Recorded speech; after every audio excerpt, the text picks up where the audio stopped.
नमस्कार बच्चों, मैं प्रियंका माथुर राजस्थान सरकार और वेदांता के CSR इनिशिएटिव कक्षा में आप सभी का स्वागत करती हूं और हमारे टेक्निकल पार्टनर है मिशन ज्ञान।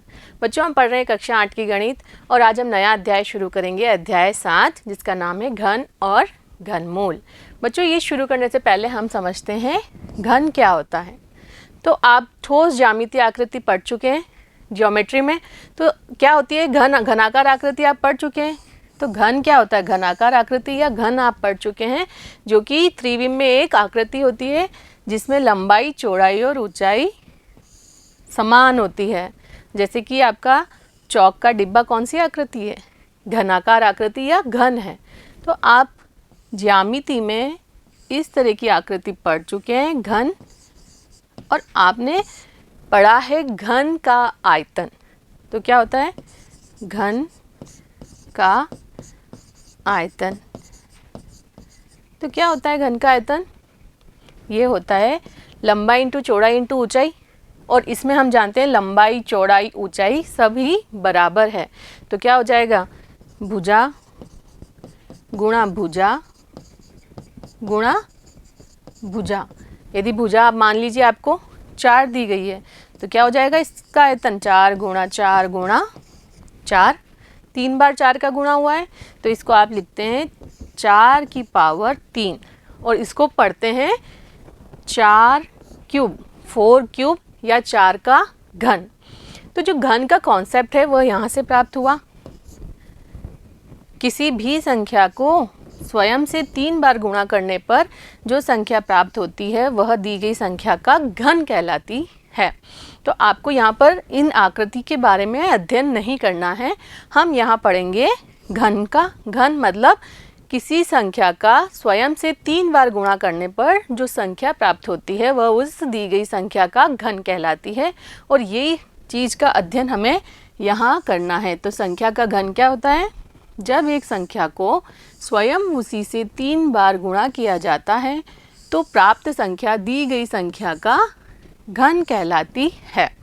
तो हम यहाँ आकृति का अध्ययन नहीं करेंगे, हम यह अध्ययन करेंगे दी गई संख्या के घन का। तो समझ में आया, किसी भी संख्या का घन निकालना है। मान लीजिए आपको दिया 7 का घन को कैसे प्रदर्शित करते हैं, क्यूब से उसकी पावर लगा देते हैं 3।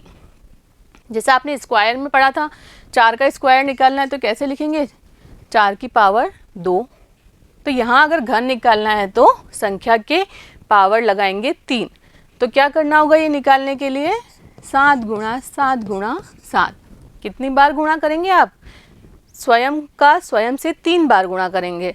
तो 7 को कितनी बार गुणा करना होगा, 3 बार। तो आपको क्या मिल जाएगा, 7 का घन। क्लियर हुआ, घन निकालना है किसी संख्या का तो क्या करेंगे। तो देखिए यहाँ संख्याएं लिखी गई है और यहाँ घन लिखे गए हैं। तो 1 से 10 तक की घन लिखे गए हैं जो आपको याद भी होने चाहिए। तो देखिए 1 का घन निकालेंगे तो क्या करेंगे, 1 गुणा 1 गुणा 1, तो ये प्राप्त हो जाएगा 1। 2 का घन निकालने के लिए 2 गुणा 2 गुणा 2, तो क्या हो जाएगा 2 गुणा 2 गुणा 2, 2 दूनी 4, 4 दूनी 8, तो ये प्राप्त हो गया 8। ऐसे ही 3 का घन 27, 3 तिया 9, 9 तिया 27। ऐसे ही 4 का घन 4 चौक 16, 16 चौक 64। 5 का घन 5 गुणा 5 25, 25 5, 25 गुणा 5 125। 6 का घन 216। 7 का घन 343। 8 का घन 512। 9 का घन 729 और 10 का घन 1000। कैसे, 10 गुणा 10 गुणा 10, कितने ज़ीरो आएंगे, 1 के पीछे 3 ज़ीरो, तो ये प्राप्त हो गया 1000। क्लियर हुआ, घन निकालना समझ में आ गया संख्या का। तो अब आप इस सारणी से देख सकते हैं, ये विषम संख्या तो इसका घन भी विषम संख्या, ये सम संख्या तो इसका घन भी सम संख्या, ये विषम संख्या तो इसका घन भी विषम संख्या, ये सम है तो इसका घन भी सम संख्या प्राप्त हुई, ये विषम है इसका घन विषम संख्या। तो यहाँ से आप क्या देख रहे हैं कि सम संख्या के घन सम संख्या होती है एवं विषम संख्या के घन विषम संख्या होती है। क्लियर है। तो आपको ये 1 से 10 तक के घन याद भी होने चाहिए और निकालने का तरीका भी आपको पता है। संख्या जो दी गई है जिसका घन निकालना है उसको 3 बार गुणा कर देंगे। क्लियर? आगे देखिए, पूर्ण घन या घन संख्याएं। तो कोई भी दी गई संख्या घन संख्या है या नहीं है तो आपको क्या करना होगा, सबसे पहले उसके अभाज्य गुणनखंड निकालेंगे और फिर आपको जो गुणनखंड निकाले हैं, जैसे कि आप उदाहरण से समझिए, ये है 27, इसके गुणनखंड निकालें, 3 नम 27, 3 तिया 9 और फिर लगेगा 3 एकम 3। ये अभाज्य गुणनखंड प्राप्त हुए। तो आपको अभाज्य गुणनखंड निकालने हैं और उसमें 3 का समूह बनाना है। यहाँ पर 3 का एक समूह बन रहा है। इस समूह बनने के बाद कोई भी अभाज्य गुणनखंड शेष नहीं बच रहा। इसका मतलब क्या है, जो 27 है वह एक पूर्ण घन या घन संख्या है। क्लियर हुआ? ऐसे ही आपको अगर दे दिया जाए 25, क्या 25 एक पूर्ण घन संख्या है? तो आप क्या करेंगे, इसका अभाज्य गुणनखंड करेंगे। इसके अंत में 5 आ रहा है तो किससे भाग लगेगा, 5 से। 5 गुणा 5 25, फिर 5 से लगाया, 5 एकम 5। तो इसके अभाज्य गुणनखंड में 3 का समूह बनाना है, परंतु यहाँ तो हमें 2 ही 5 प्राप्त हुए।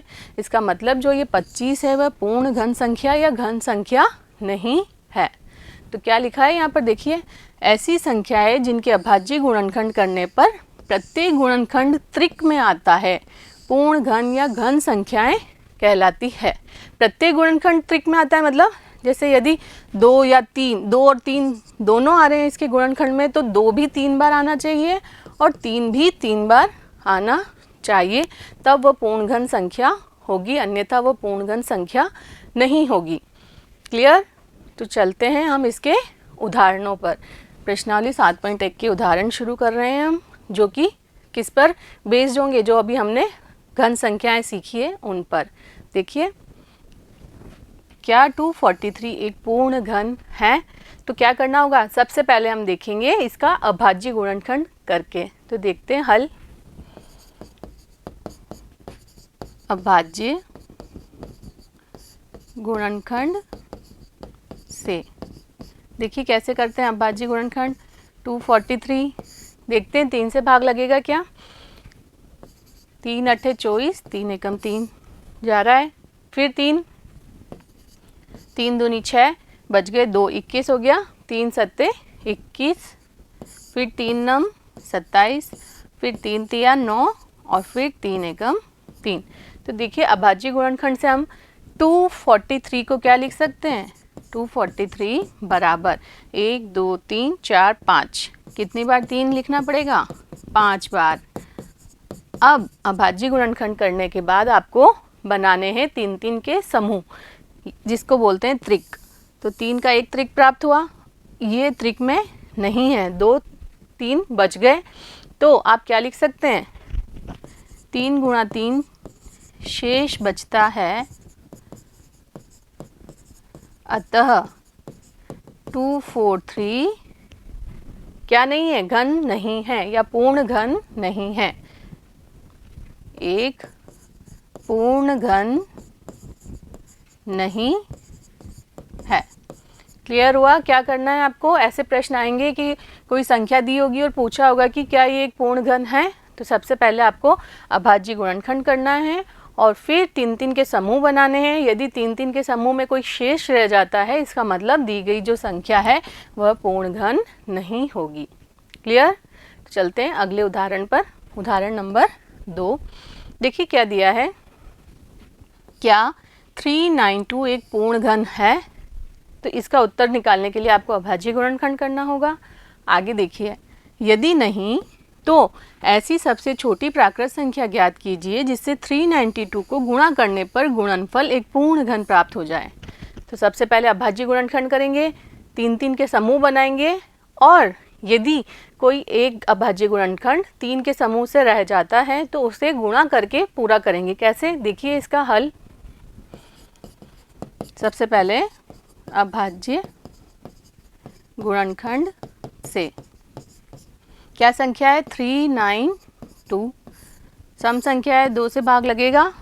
देखिए 2 एकम 2, 1 बचा 19 हो गया, 2 नम 18, 1 बचा ये 12 हो गया, 2 छंग 12, फिर 2 से 2 नम 18, 1 बचा 16 हो गया, 2 अठे 16, फिर 2 से करा 2 चौक 8, 18 हो गया, 2 नम 18, 7 से किया 7 7 49 होते हैं, फिर 7 से किया 7 एकम 7, इसलिए आप क्या लिख सकते हैं, क्या संख्या है 392 बराबर 1 2 3, 3 तो प्राप्त हुए हैं 2 और 2 प्राप्त हुए हैं 7, तो आपको क्या मिल गया, 2 का एक त्रिक प्राप्त हुआ है, परंतु 7 गुणा 7 शेष बचा है, इसमें 7 कितने 7 की कमी पड़ रही है, एक 7 कम पड़ रहा है, एक 7 अगर और आ जाता तो ये त्रिक बन जाता 7 का, तो आप क्या लिखेंगे, यहाँ आगे यहाँ से कर रहे हैं, अतः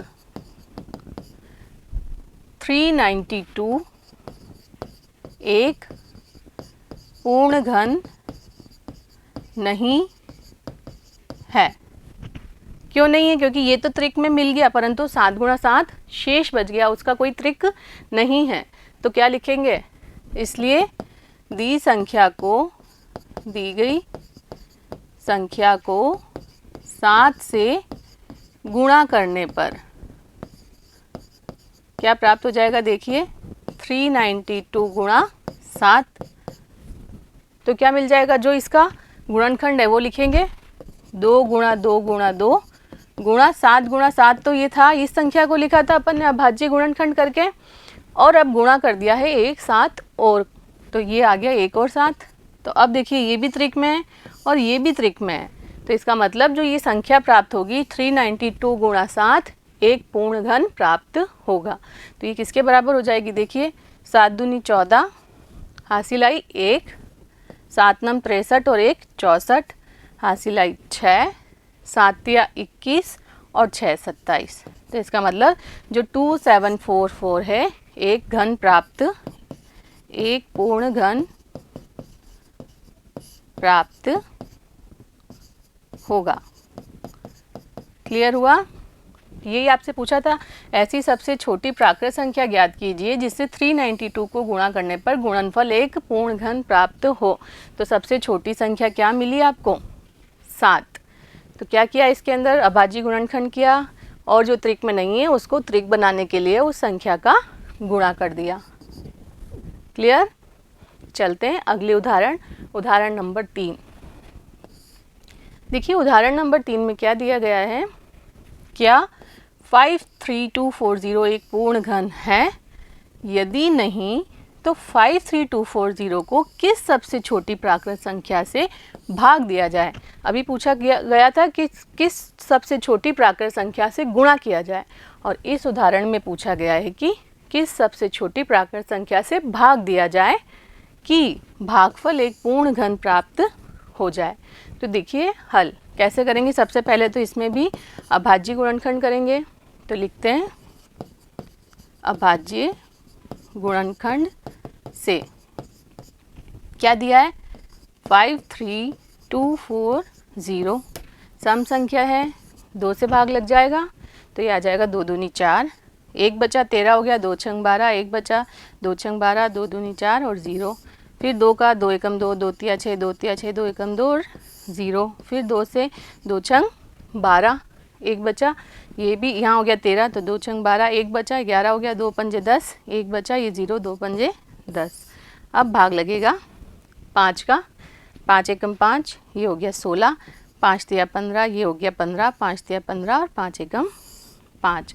अब भाग नहीं लगेगा 5 का क्योंकि इसके आखिरी में 5 नहीं है, तो देखो 3 का लगता है क्या, 3 तिया 9, 3 चौक 12, ये हो जाएगा 13, 3 चौक 12, 1 बचेगा 11 नहीं जाता है, तो अब लगाते हैं 7 का, 7 एकम 7, 7 के बाद 13 में से 7 गए तो बच गए 6, ये हो जाएगा 63, 7 नम 63, फिर 1 बच जाएगा, तो इसका मतलब क्या हुआ, 7 से भी नहीं लगेगा।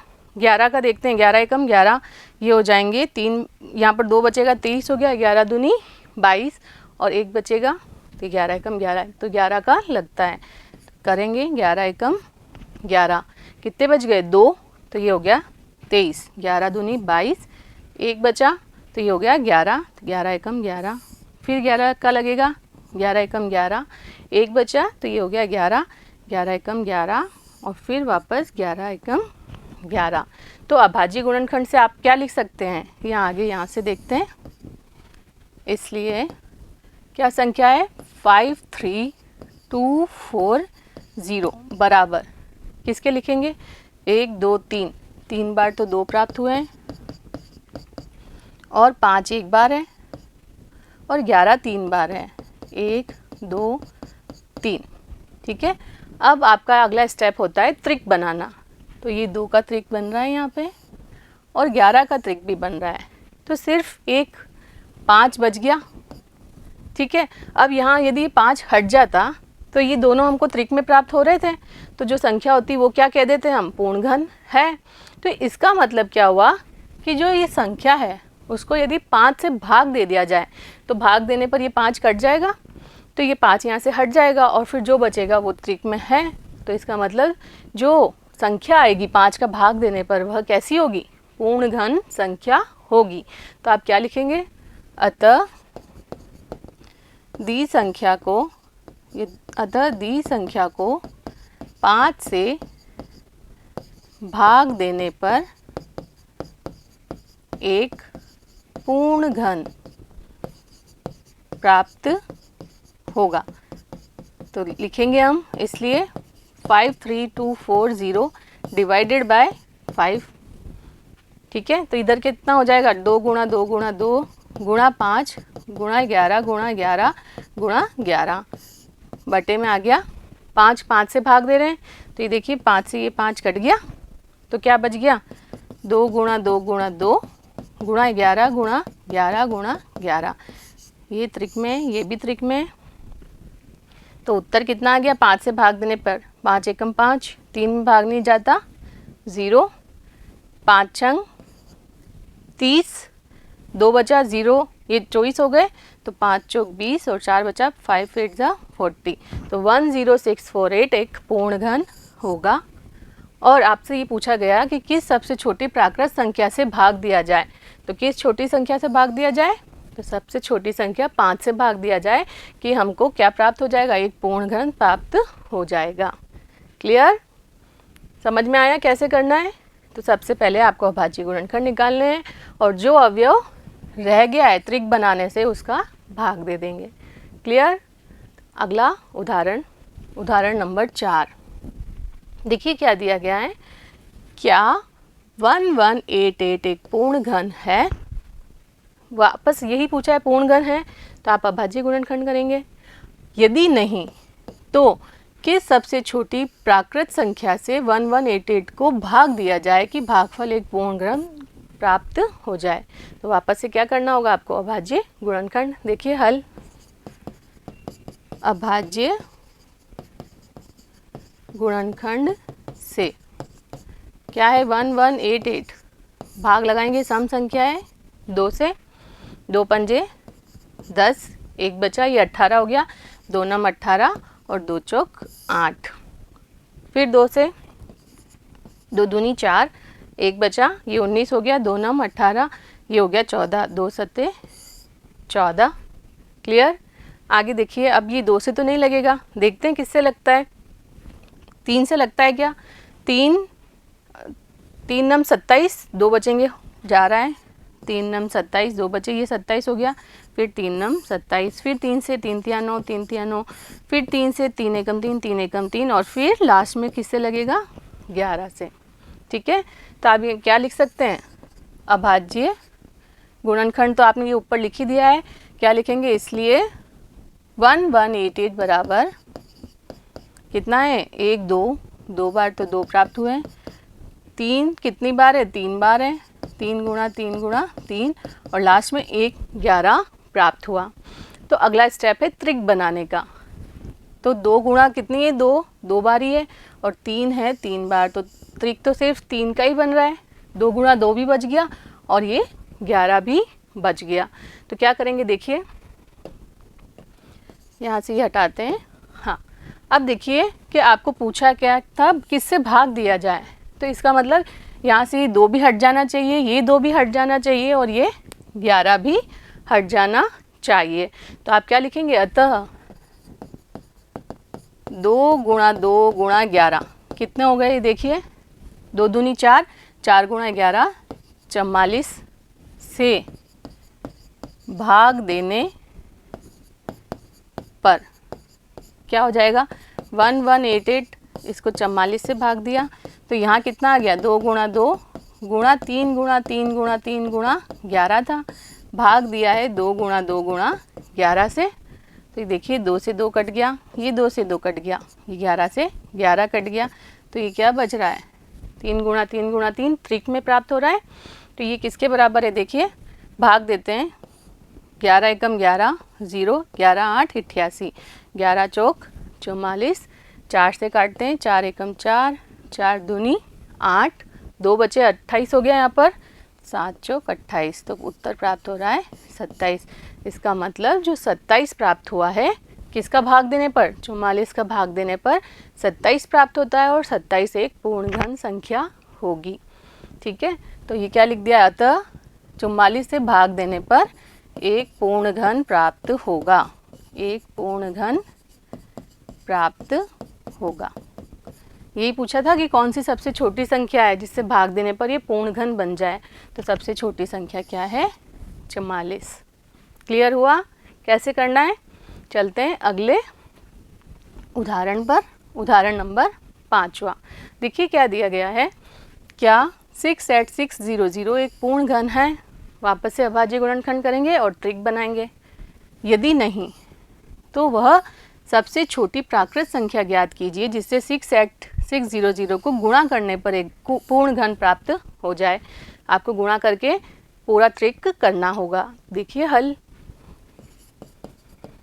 सबसे पहला स्टेप है अभाज्य गुणनखंड से। क्या संख्या है 68600, अभाज्य गुणनखंड की सम संख्या है, 2 से जाएगा, 2 तिया 6, 2 चौक 8, 2 तिया 6 0 0। अब नहीं जाएगा, ये 2 से नहीं जाएगा क्योंकि पीछे शून्य है। 2 से किया 2 एकम 2, 2 सत्ते 14, 2 एकम 2, 2 पंजे 10 0।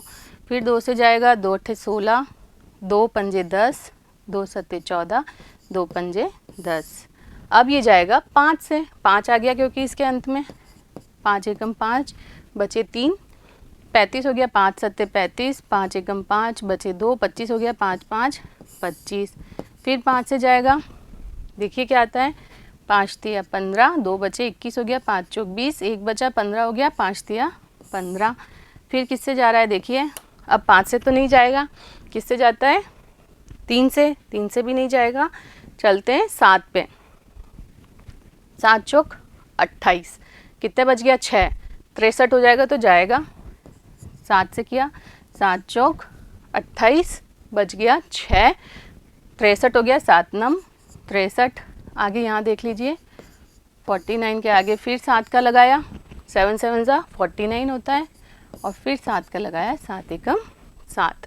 तो देखिए अभाज्य गुणनखंड से आप क्या लिख सकते हैं 68, इसलिए 68600 बराबर क्या प्राप्त हुआ 1 2 3, 3 बार तो प्राप्त हो गया है आपको 2, 5 कितनी बार है 2 बार है, गुणा 7 कितनी बार है 1 2 3, 7 प्राप्त हो गए 3 बार। नेक्स्ट स्टेप है त्रिक बनाना। तो देखिए ये एक त्रिक बन गया और ये एक त्रिक बन गया, तो इसका मतलब 5 2 ही हैं, अगर ये 3 हो जाएं तो ये त्रिक बन जाएगा। तो इसका मतलब कौन सी संख्या से गुणा करने पर ये पूर्ण घन बन जाएगा 5 से। अतः दी गई संख्या को 5 से गुणा करने पर एक पूर्ण घन प्राप्त होगा।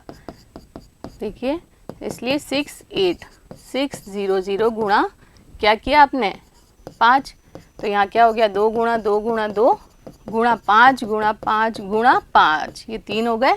ये तो 3 पहले ही थे और 7 भी क्या थे त्रिक में थे पहले ही, तो ये सबके त्रिक बन गए।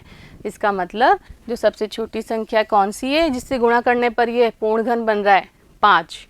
और क्या उत्तर आ रहा है देख लीजिए, 5 0 जा 0, 5 0 जा 0, 5 छंग 30, हासिल आई 3, 5 8 जा 40 और 3 43, 5 अंक 30 और 4 34। इसका मतलब यह एक पूर्ण घन संख्या प्राप्त हो गई। तो किसका गुणा किया है आपने? सबसे छोटी संख्या 5 का गुणा करने पर। क्लियर हुआ कैसे करना है? समझ में आया? तो चलते हैं प्रश्नावली पर। प्रश्नावली 7.1। प्रश्न पहला, देखिए क्या दिया गया है। निम्नलिखित में से कौन सी संख्याएं पूर्ण घन नहीं हैं? आपको बतानी है कि जो संख्याएं दी गई है उनमें से कौन सी पूर्ण घन नहीं है। तो आपको ये बताने के लिए क्या करना होगा? इन सब के अभाज्य गुणनखंड करने होंगे और त्रिक बनाने होंगे। तो करते हैं हल। पहला 216। सबसे पहले क्या लिख देंगे?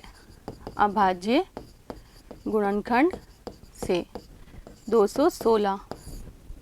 सम संख्या है, 2 से भाग जाएगा, 2 एकम 2 0, 2 अठे 16, 2 से किया 2 पंजे 10, 2 चौक 8, फिर 2 से किया 2 दूनी 4, बचा 1 14 हो गया, 2 सत्ते 14, 3 का जाएगा 3 नम 27, 3 का जाएगा 3 तिया 9, फिर 3 का जाएगा 3 एकम 3। इसलिए 216 बराबर क्या लिख सकते हैं? 1 2 3, 2 तो है 3 बार, 3 भी है 3 बार। अब त्रिक बनाएंगे, ये त्रिक में है, ये भी त्रिक में है। तो क्या लिखेंगे आप? 2 व 3 दोनों ही त्रिक में है, अतः दी गई संख्या पूर्ण घन है। तो क्या लिख देंगे? अतः 216 पूर्ण घन है। क्लियर हुआ? यदि एक भी अभाज्य गुणनखंड शेष बच जाता तो आप क्या लिखते हैं कि 216 पूर्ण घन नहीं है, परंतु यहाँ 2 भी त्रिक में है, 3 भी त्रिक में है, इसका मतलब 216 पूर्ण घन संख्या है। क्लियर? सिर्फ आपको यही पूछा है कि ये पूर्ण घन है या नहीं, तो आपने बता दिया। आगे देखिए 128। अभाज्य गुणनखंड करेंगे इसका भी। अभाज्य गुणनखंड से क्या दिया गया? 128।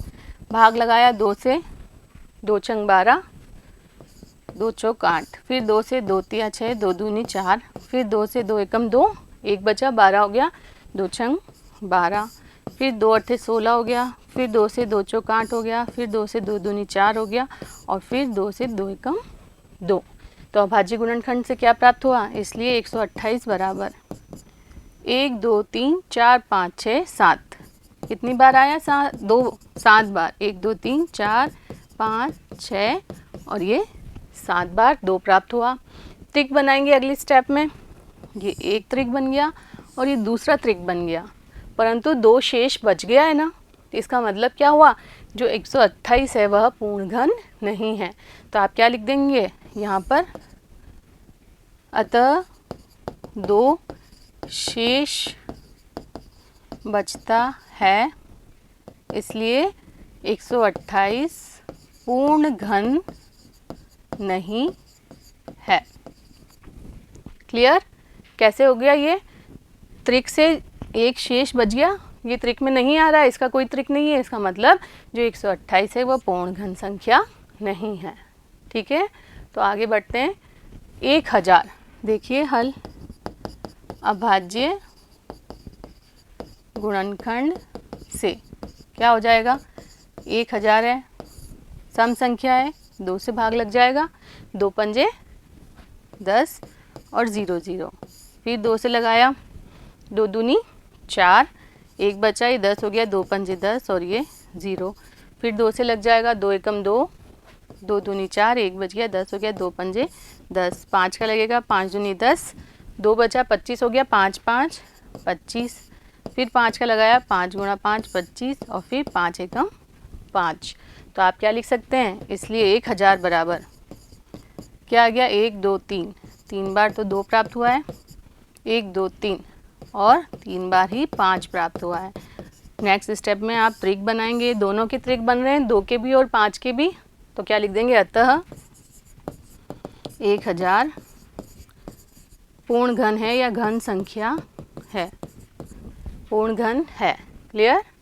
अगला प्रश्न देखिए 100 का भी क्या करेंगे? अभाज्य गुणनखंड से 100 सम संख्या है, 2 से भाग लग जाएगा, तो करते हैं 2 से 2 पंजे 10 और ये 0।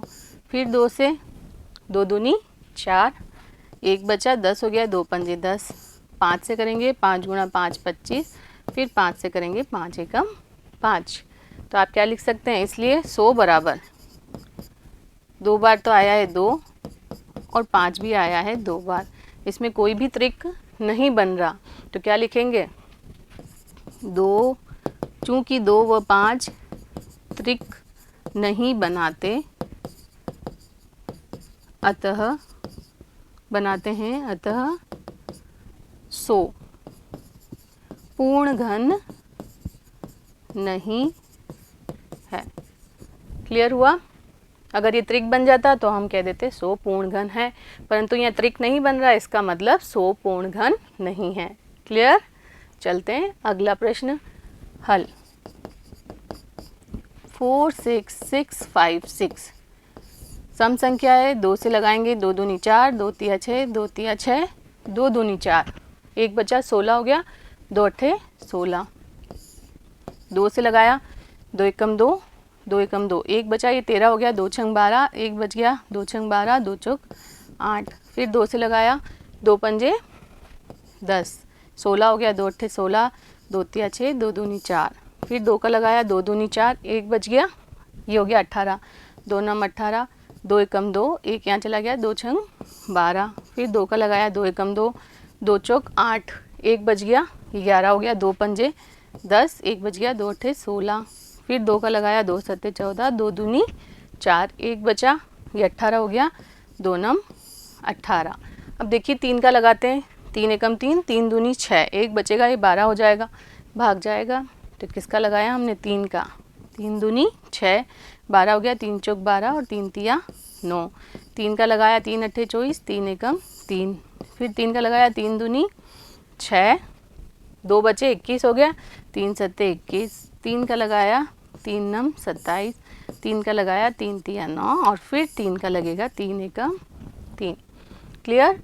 तो आपने क्या लिख सकते हैं, यहाँ पर लिख देंगे ऊपर अभाज्य गुणनखंड से।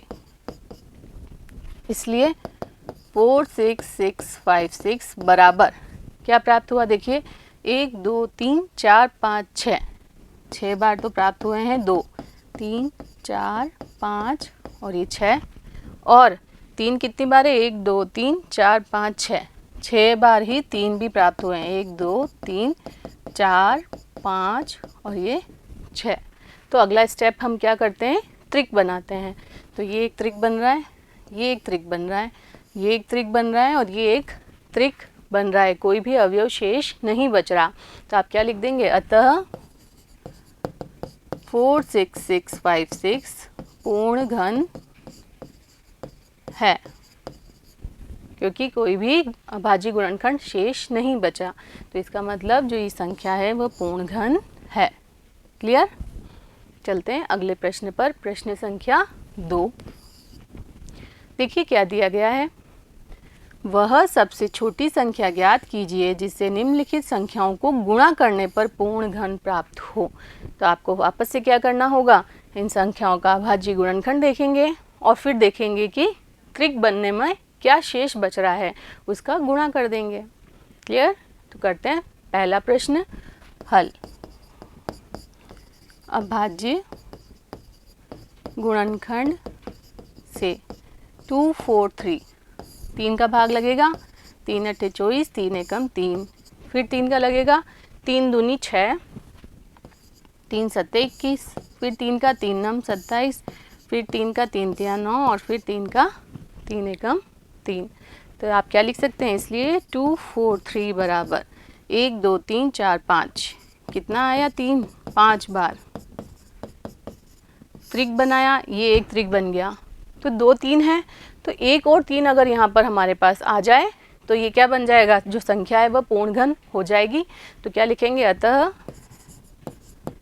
दी गई संख्या को 3 से गुणा करने पर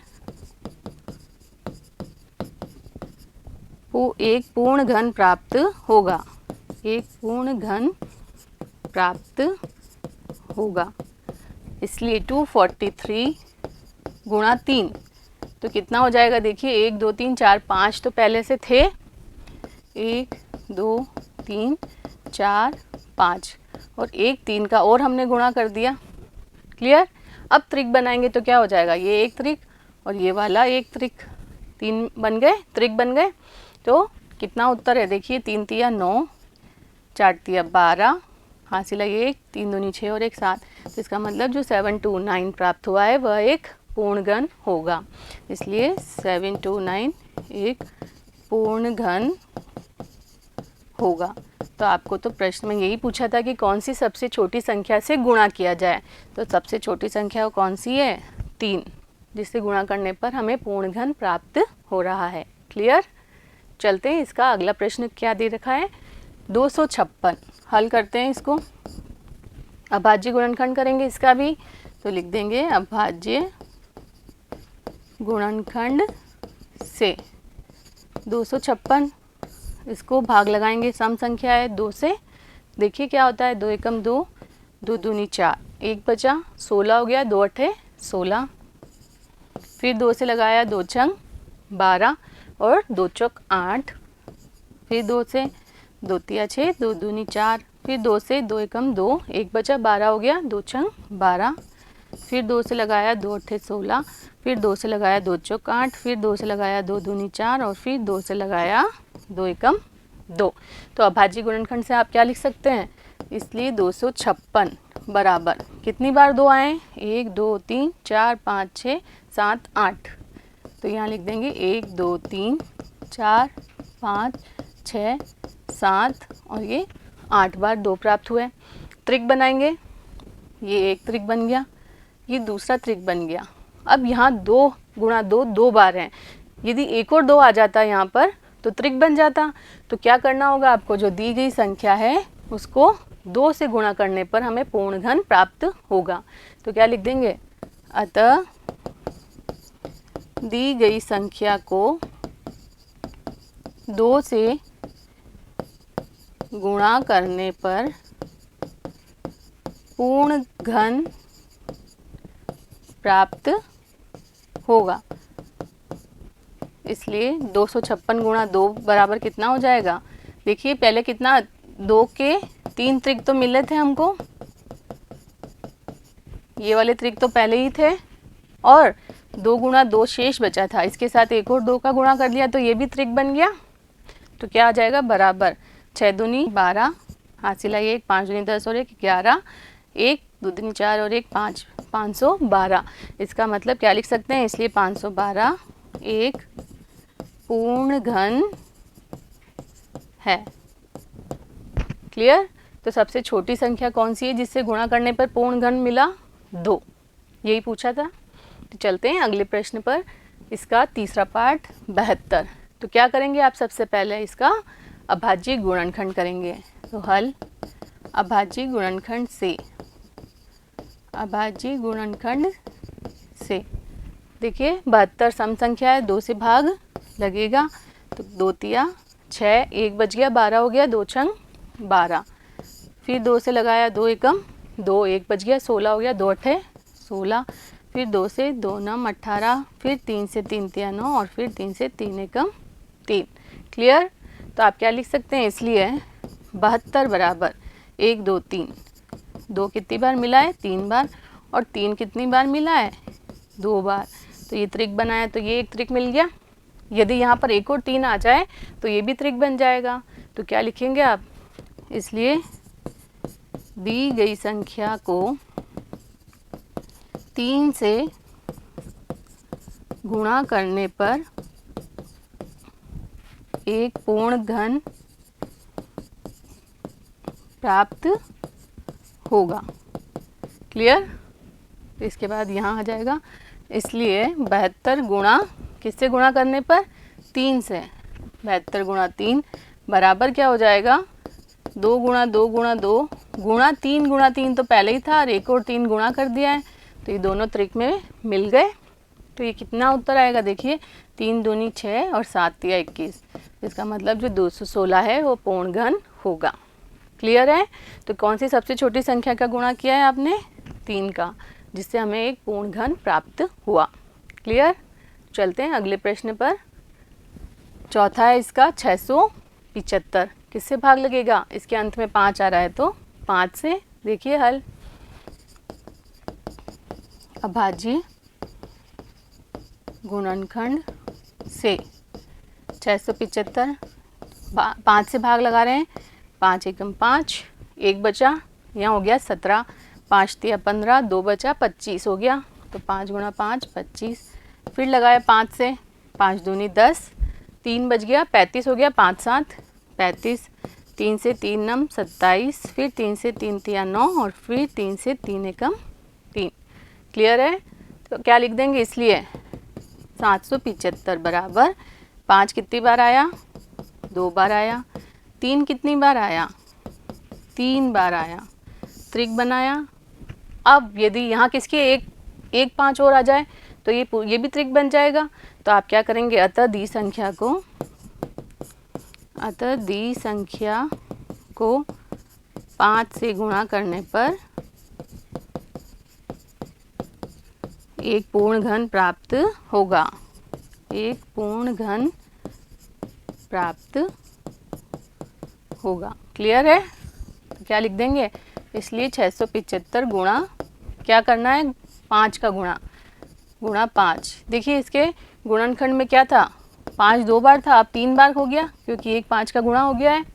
गुणा 3 कितनी बार था? त्रिक में ही था, तो 1 2 3, ये भी त्रिक बन गया, ये भी त्रिक बन गया। तो इसका गुणा क्या है? देखिए 5 5 25 हासिल आई, 2 5 7 35 और 2 37, यहाँ हो गया 3, 5 6 30 और 3 33। इसका मतलब 3 जो 75 है वह एक पूर्ण घन होगा। तो इसका मतलब जो 675 दिया गया था उसमें किसका गुणा किया? 5 का गुणा किया, तो हमें एक पूर्ण घन प्राप्त हुआ। क्लियर? चलते हैं अगले प्रश्न पर। पांचवा है इसका 100। देखिए हल। सबसे पहले क्या करेंगे? अभाज्य गुणनखंड से, अभाज्य गुणनखंड से 100 के अभाज्य गुणनखंड करने हैं आपको। सम संख्या है, 2 से भाग लगेगा, 2 पंजे 10 और 0, फिर 2 से लगेगा, 2 दूनी 4, 2 पंजे 10, 5 से लगेगा, 5 गुणा 5 25, फिर 5 से लगेगा, 5 एकम 5। तो आप क्या लिख सकते हैं? इसलिए 100 बराबर 2 बार 2 है और 5 भी कितनी बार प्राप्त हुआ है? 2 बार। त्रिक बनाने, न इसका त्रिक है न इसका त्रिक है, तो यहाँ पर कितने 2 की ज़रूरत है? 1 2 आ जाएगा तो त्रिक बन जाएगा, और यहाँ 1 5 और आ जाएगा तो त्रिक बन जाएगा। तो आप क्या कह सकते हैं? इसलिए दी संख्या को 2 गुणा 5 बराबर 10 से गुणा करने पर एक पूर्ण घन प्राप्त होगा। क्लियर? तो क्या हो जाएगा यहाँ पर? इसलिए 100 गुणा 5 गुणा 2 10 बराबर कितना हो जाएगा? देखिए 2 गुणा 2 हो जाएगा अब, और 5 गुणा 5 और एक और 5 आ गया है, तो ये भी त्रिक में आ गए और ये भी त्रिक में आ गए। तो इसका मतलब क्या है? ये जो 1000 प्राप्त हुआ है वह क्या होगा? एक पूर्ण घन होगा। तो सबसे छोटी संख्या कौन सी है जिससे गुणा किया है आपने? 10। क्लियर? तो आगे प्रश्न संख्या 3 क्या दिया है? देखिए, वह सबसे छोटी संख्या ज्ञात कीजिए जिससे निम्नलिखित संख्याओं को भाग देने पर भागफल एक पूर्ण घन हो जाए। इससे पिछले वाले प्रश्नों में हमने किया था किससे गुणा किया जाए, और यहाँ पूछा है किससे भाग दिया जाए कि भागफल एक पूर्ण घन संख्या हो जाए। तो वापस वही करेंगे, अभाज्य गुणनखंड करेंगे और देखेंगे कि क्या कौन सा अभाज्य गुणनखंड एक्स्ट्रा आया गया है, उसका हम भाग दे देंगे। देखिए हल 81 अभाज्य गुणनखंड से क्या हो जाएगा? 81 किसका भाग जाएगा? 3 का जाएगा, 3 दूनी 6, 2 बच गए, 21 हो गया, 3 सत्ते 21, फिर 3 का जाएगा, 3 नम 27, फिर जाएगा 3 का 3 तिया 9 और फिर जाएगा 3 का 3 एकम 3। तो आप क्या लिख सकते हैं? इसलिए 81 बराबर 1 2 3 4 कितनी बार प्राप्त हुआ है? 3। 4 बार।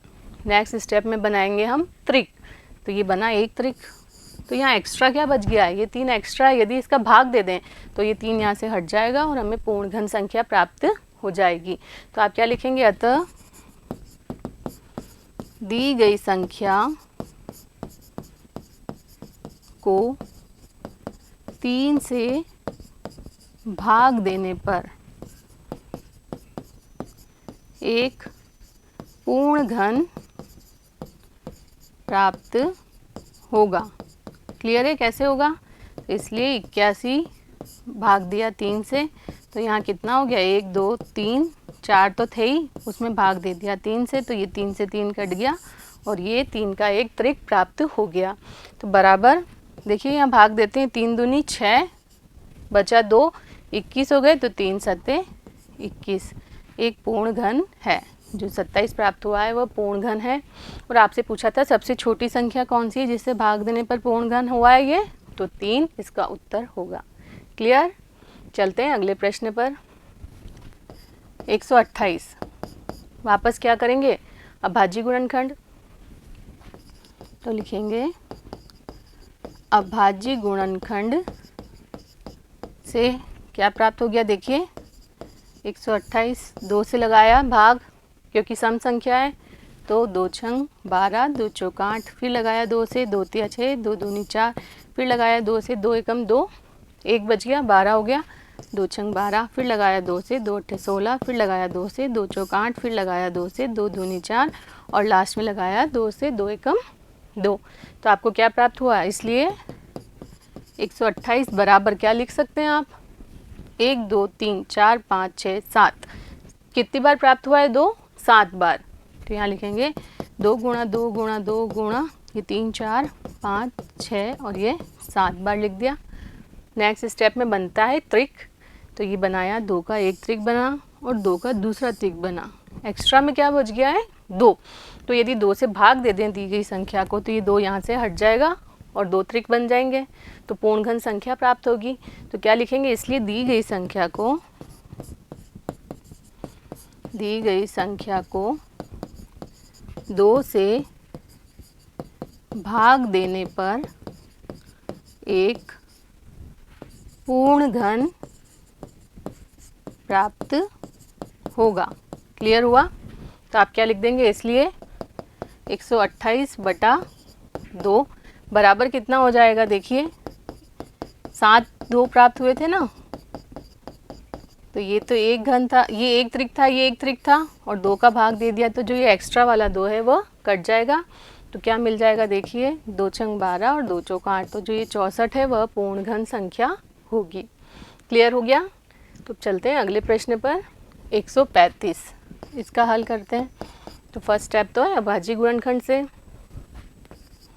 तो यहाँ लिखेंगे अभाज्य गुणनखंड से 135 दिया गया है, भाग लगाएंगे, 5 का भाग जाएगा, तो आया 5 5 दूनी 10, 3 बच गए 35 हो गया, 5 7 35, 3 का 3 नम 27, 3 का 3 तिया 9 और फिर 3 का 3 एकम 3।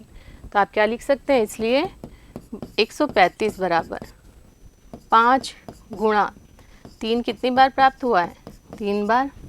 नेक्स्ट स्टेप में त्रिक बनाया, 5 का कोई त्रिक नहीं है, 3 का एक त्रिक प्राप्त हो रहा है, तो इसका मतलब ये जो एक्स्ट्रा 5 है उसका भाग लगा देंगे तो हमें पूर्ण घन प्राप्त हो जाएगा। तो लिखेंगे, इसलिए दी गई संख्या को 5 से भाग देने पर एक पूर्ण घन प्राप्त होगा।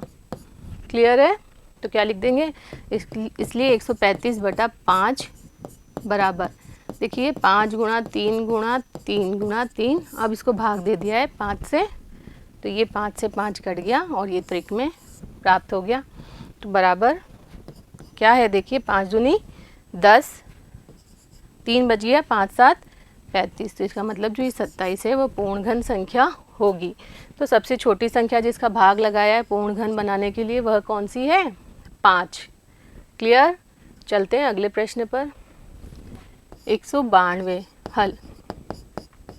वापस क्या करेंगे, अभाज्य गुणनखंड से 192 सम संख्या है, किसका भाग लगेगा, 2 का लगेगा, 2 नम 18, 1 बच गया, 12 हो गया, 2 छंग 12, फिर 2 से लगाएंगे 2 का, तो 2 चौक 8, 1 बच गया, 16 हो गया, 2 अठे 16, फिर 2 का लगाया, 2 दूनी 4, 2 चौक 8, फिर 2 का लगाया, 2 एकम 2, 2 दूनी 4, फिर 2 का लगाया, 2 चंग 12, फिर 2 का लगाया, 2 तिया 6, अब लगेगा 3 का, 3 एकम 3।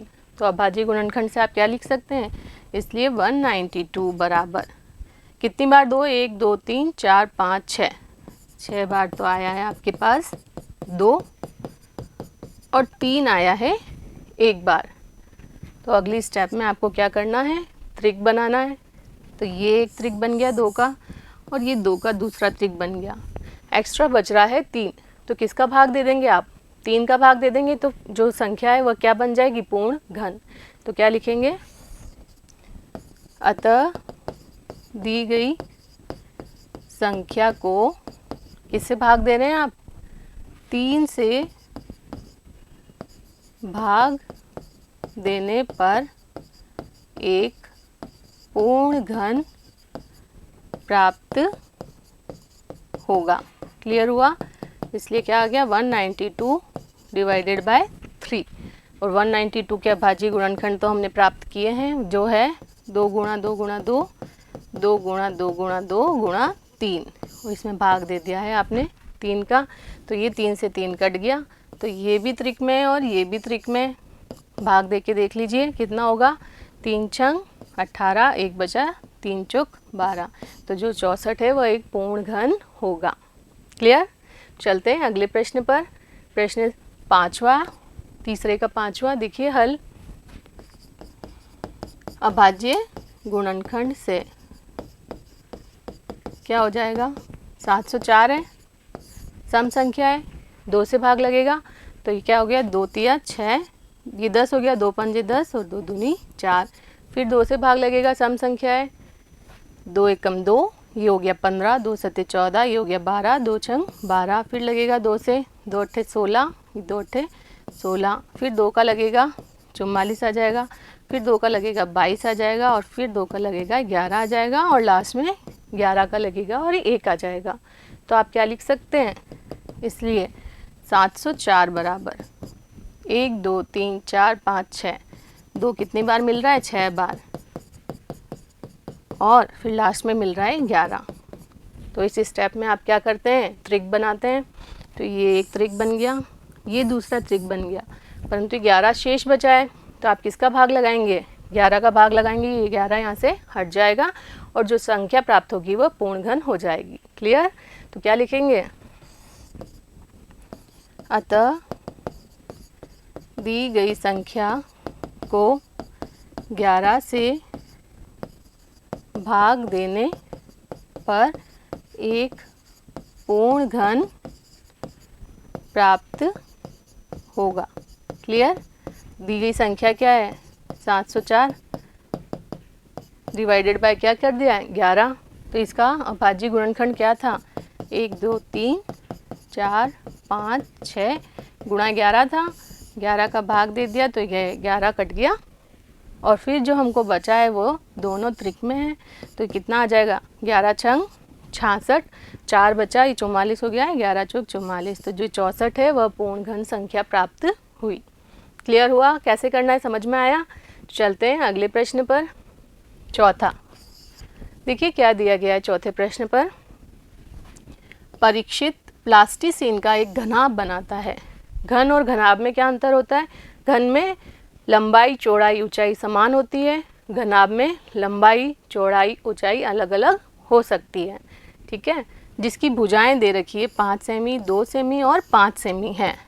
एक घन बनाने के लिए ऐसे कितने घनाभों की आवश्यकता होगी। देखिए कैसे करेंगे हल। आप पढ़ चुके हैं घन का आयतन, भुजा क्यूब अभी देखा था हमने, और घनाभ का आयतन क्या होता है, घनाभ का आयतन ये होता है लंबाई गुणा चौड़ाई गुणा ऊंचाई। जो आपको दी गई है भुजाएं, तो इसका आयतन कितना हो जाएगा 5 गुणा 2 गुणा 5। क्लियर। और ये आयतन है इसलिए क्या आ जाएगा सेंटीमीटर क्यूब। ठीक है। अब देखिए आपको इनसे घन बनाना है, तो यहाँ पर त्रिक बना के देखिए। ये एक तरह से इसका अभाज्य गुणनखंड दिया गया है, तो यहाँ किसकी कमी है, 5 का त्रिक बनाने के लिए एक 5 चाहिए, और 2 का त्रिक बनाने के लिए कितने 2 चाहिए, 2 2 और होने चाहिए। तो आप क्या लिख देंगे, अतः घन बनाने के लिए